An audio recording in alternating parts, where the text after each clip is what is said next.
The car's headlights sliced through the heavy fog, the beams barely reaching beyond the edge of the road. Emma's knuckles were white as she gripped the steering wheel, her breath shallow. The wipers beat in an incessant rhythm, their sound the only thing breaking the oppressive silence.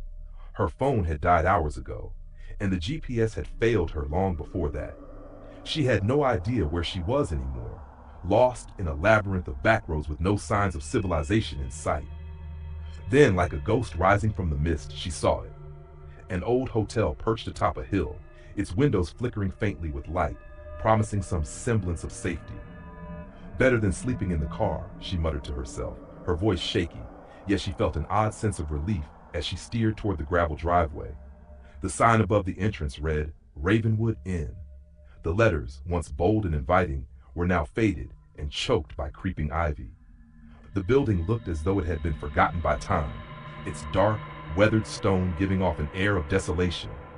Yet the warm light spilling from the lobby windows beckoned, offering a strange contrast to the cold, wet night. It seemed like a lifeline. Inside, the air was thick with the scent of mildew and aged wood, as if the hotel had been sealed off from the world for decades. The lobby was dim, shadows clinging to the corners, with peeling wallpaper hanging like forgotten memories. Behind the counter stood an elderly man, his face as pale as the moonlight filtering through the fog. His eyes were dark, almost hollow, and he watched her with a quiet intensity. "Welcome to Ravenwood," he said, his voice low and rasping. "Looking for a room?" Emma hesitated, an unsettling feeling crawling up her spine, but exhaustion won over her instincts. "Yes, just for the night." He handed her a brass key. Room 305, third floor. His thin lips curled into a faint smile that didn't reach his eyes. "Enjoy your stay." The elevator groaned under Emma's weight as it ascended, its ancient mechanisms protesting with every shudder. The hallway was eerily quiet, save for the soft creak of her boots on the worn carpet. Room 305 awaited her at the very end, the brass number glinting faintly under the flickering overhead light. The room itself was sparse but clean. A single bed with a threadbare quilt, a wooden dresser, and a mirror that hung slightly askew on the wall, its glass tarnished, reflecting a warped version of the room. She dropped her bag by the bed, her body sagging with relief. Despite the hotel's oppressive atmosphere, it was a roof over her head, and that was enough for now. As she unpacked her toiletries in the cramped bathroom, she heard it. A faint tap, like fingernails against glass. She froze, her heart pounding in her chest. Her eyes darted to the window, but it was shut tight, rain streaking down the glass. Shaking her head, she dismissed it as her imagination. Yet the unease gnawing at her was hard to ignore. Emma woke with a start. The room was pitch black, save for the faint glow of light from the hallway creeping beneath the door. Her breath came fast and shallow, though she couldn't remember why. A dream? But it felt different. There was a heaviness in the air, an oppressive presence that made her skin crawl. She reached for the bedside lamp, but it didn't turn on. The bulb remained cold and lifeless. Cursing under her breath, she grabbed for her phone, only to remember it was dead. Panic began to rise in her chest. That's when she heard it. Slow, deliberate footsteps, echoing from the hallway. Her pulse quickened. The footsteps stopped right outside her door. The doorknob rattled. Emma froze, her breath caught in her throat. The rattling ceased, replaced by an unnerving silence. Summoning all her courage, she crept toward the door, her heart pounding in her ears. She peered through the peephole. The hallway was empty.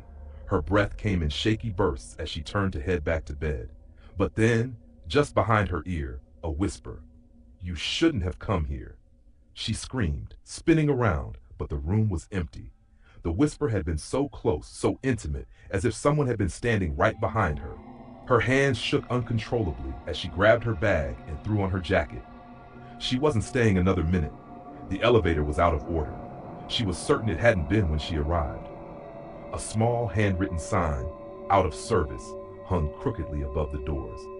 Heart racing, she bolted for the stairs, the flickering lights casting long, jagged shadows along the walls that seemed to stretch and twist with every step. When she reached the lobby, it was deserted. The front desk was unmanned, and the eerie silence was suffocating. "Hello?" she called, her voice trembling. The only response was the soft rustling of paper. Her eyes fell on a ledger, its pages yellowed with age, resting open on the counter. Her name was scrawled in bold black ink under the guest list. Beneath it were others, dozens of them, each one crossed out in thick red ink. She traced her finger down the list, feeling a knot tighten in her stomach as she reached the last uncrossed name, Emma Blake. Her throat tightened. She was no longer alone in the room. A gust of cold air swept through the lobby, extinguishing the small lamps that dotted the room. Only the fire in the hearth remained, its crackling flames casting more shadows than light. The door loomed ahead, but as she stepped toward it, she froze.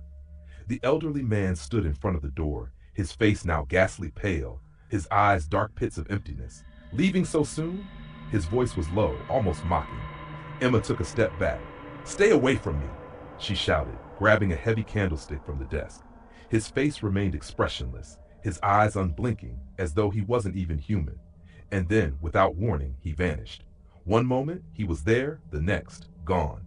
Only the echo of his low, sinister laughter remained, bouncing off the walls of the empty room.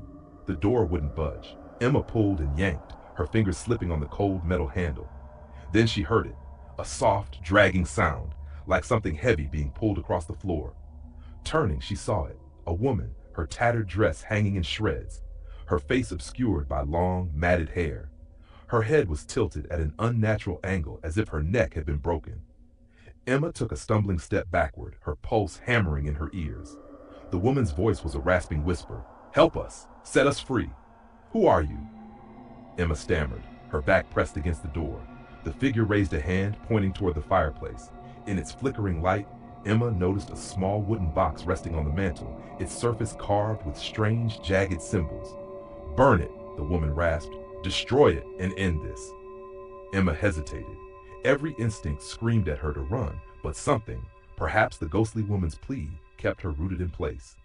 She approached the fireplace, the box warm to the touch, as if alive. The whispers grew louder, their voices a chorus of anguish. "Burn it," they urged. With trembling hands, Emma hurled the box into the flames. For a moment, nothing happened. But then the fire roared to life, turning an unnatural shade of green. The room shook violently, the walls seeming to bend and warp under the pressure. Emma staggered back, her heart pounding, as a deafening scream filled the air, a cacophony of voices, pleading, wailing, crying in unison. The flames grew higher, and the green fire consumed the box. And then, as suddenly as it had begun, everything stopped. The room was still. The air was thick with an eerie silence. The front door creaked open. Emma didn't hesitate.